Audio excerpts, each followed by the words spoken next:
Bonjour, nous allons corriger l'exercice 2 du chapitre Grandeur dans l'espace qui porte la référence 5925. Alors, dans cet exercice, nous lisons l'énoncé, on nous dit que Flora fait des bracelets avec de la pâte à modeler.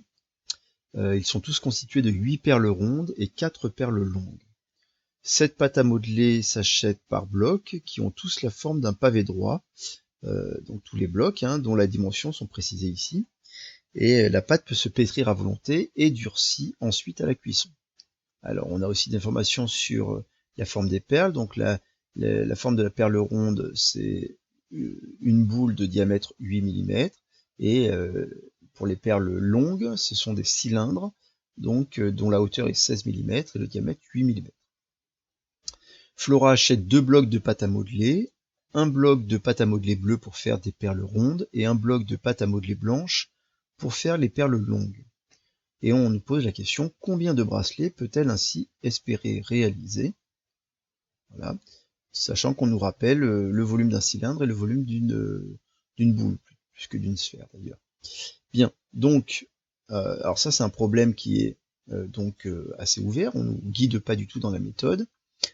Donc la première idée, c'est évidemment de voir quel est le volume de pâte à modeler que l'on possède. Donc on va calculer le volume d'un bloc déjà. Quel est ce volume? Alors le volume d'un bloc, puisqu'un bloc c'est un pavé droit, donc ici le volume d'un bloc c'est donc longueur fois largeur fois hauteur. Voilà, largeur fois longueur fois la hauteur ici. Donc on a les dimensions du pavé droit, donc ici ça fait 6 fois 6 fois 2. 6 multiplié par 6 multiplié par 2, 6 fois 6, 36, fois 2, 72 cm3. Donc ça, c'est le volume pour un bloc. Et on sait qu'elle a acheté 2 blocs, un bloc pour faire les perles rondes et un bloc pour faire les perles longues. Donc ensuite, on va calculer le volume d'une perle pour savoir combien elle va pouvoir faire de perles dans ce bloc-là. Il n'y a pas de perte, il n'y a pas de découpage, il n'y a pas de forme particulière. Elle peut modeler sa pâte à modeler. Et donc, en fait, c'est vraiment qu'une question de volume. Donc, on va calculer le volume d'une perle ronde. Alors, le volume d'une perle ronde, on va l'appeler volume ronde. Donc, on sait que le volume d'une boule, c'est 4/3 multiplié par pi, multiplié par donc le rayon, donc au cube. Donc ici, ça nous donne 4/3 fois pi. Alors le rayon. Le rayon, on sait que le diamètre est de 8 mm. Donc le diamètre, attention, de ne pas prendre ce 8 mm ici, ça c'est le diamètre, donc il fait 8 mm. Et donc nous, on a besoin du rayon, bon c'est très simple, le rayon c'est la moitié du diamètre, donc c'est 4 mm. Donc le rayon, 4 mm. Mais on va faire attention de tout mettre dans la même unité, et puisqu'on a commencé à calculer le volume du bloc en centimètres cubes, on va tout mettre en centimètres pour avoir des volumes en centimètres cubes qui soient comparables. Et donc on va mettre le rayon, c'est 4 mm, mais c'est donc aussi 0,4 cm. Donc, ce qui nous donne 4/3 fois pi fois 0,4 au cube. Donc on va calculer, ça nous fait donc, alors 4 fois pi, on peut le mettre sous forme d'un quotient si on veut, donc on a 4 fois pi, donc pi se trouve ici, multiplié donc par 0,4 puissance 3, donc au cube. Le tout divisé par 3, que vous écriviez 4/3 de pi fois 0,4 au cube ou 4 pi fois 0,4 au cube divisé par 3, c'est exactement la même chose. Et donc, on trouve que ça fait environ, alors on va arrondir à 10 moins 3 près, donc ça fait environ 0,268 cm3. Voilà le volume d'une perle ronde. Et donc, on dispose de 72 cm3. Et chaque perle a donc ce volume-là. Donc, pour savoir combien, dans un bloc, combien est-ce qu'on peut faire de perles rondes, il suffit évidemment de diviser le volume d'un bloc par le volume d'une perle. Et ça nous donnera le nombre de perles que l'on peut mettre, le nombre de 0,268 que l'on peut faire dans 72. Donc, on écrit donc que donc le nombre, on peut l'appeler le nombre de perles rondes, donc n, et puis j'écris n rondes, c'est-à-dire le nombre de perles rondes, c'est donc le volume d'un bloc divisé par le volume d'une perle ronde. Ce qui nous donne donc 72 divisé par 0,268 environ. Alors allons-y, calculons le quotient 72 sur 0,268. Et donc on trouve environ, alors c'est cas un peu particulier, mais on trouve environ 268,7. Et donc ça indique évidemment que, et donc c'est environ 268.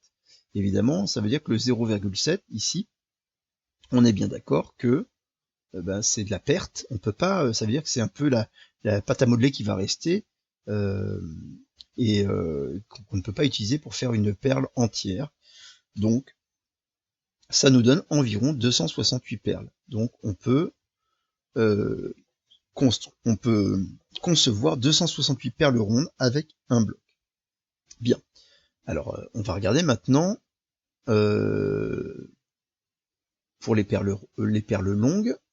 Et donc le volume du bloc c'est le même, on utilise un même bloc, mais maintenant on va calculer le volume d'une perle longue. Alors V longue, comme ça, pour volume du perle longue, donc cette fois c'est un cylindre. Hein, on se rappelle que les perles longues ont une forme cylindrique, donc le volume d'un cylindre, il est rappelé ici, c'est pi fois r au carré fois la hauteur.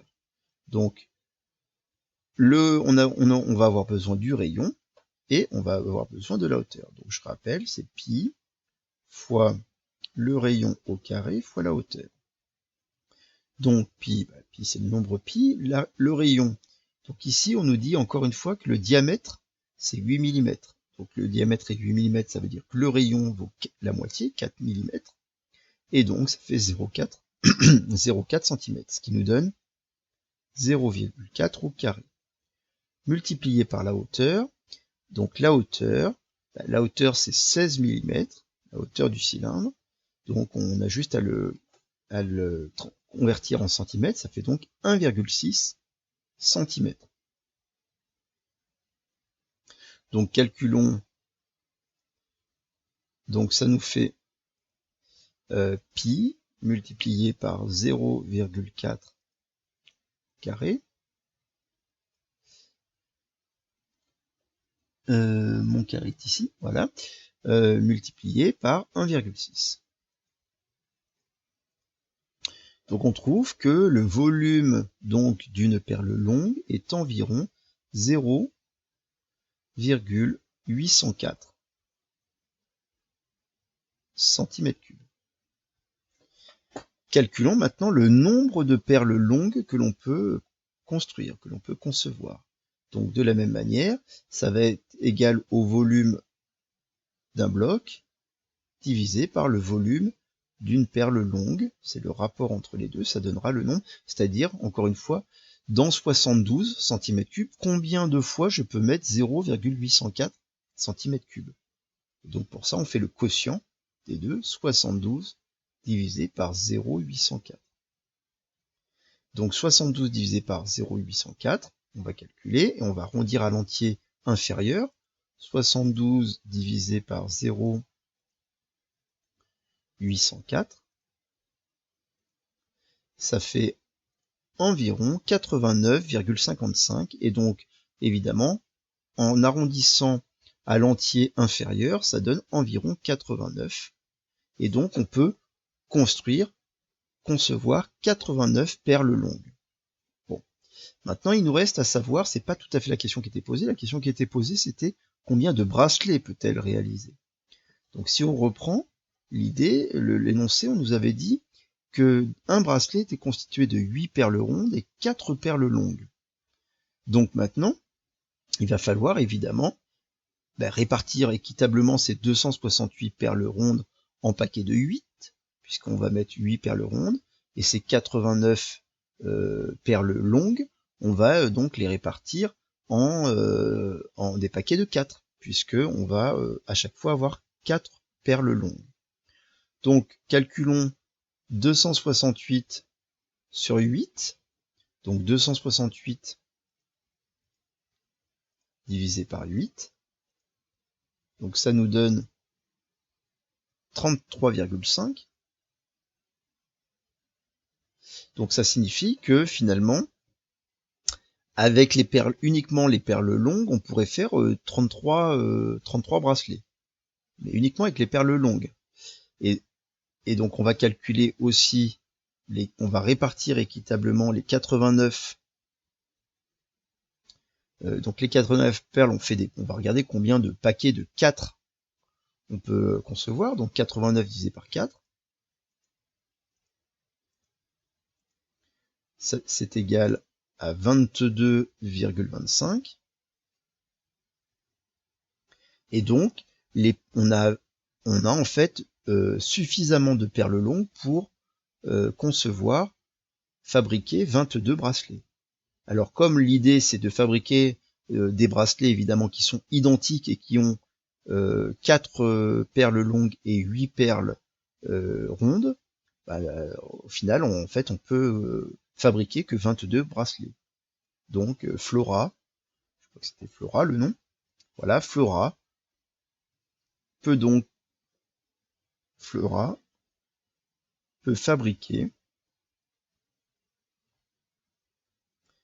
22 bracelets composés de 8 perles rondes et de 4 perles longues. Voilà. Alors évidemment, il va lui rester plein de perles, de perles rondes. Bon, on pourrait s'intéresser à remodeler ces perles-là pour voir combien on pourrait refaire de bracelets. Mais c'est pas, voilà, ça dépasse le cadre de cet exercice, puisque dans cet exercice, un bloc ne servait que pour les rondes et un autre bloc ne servait que pour les longues. Voilà donc pour cet exercice. Au revoir.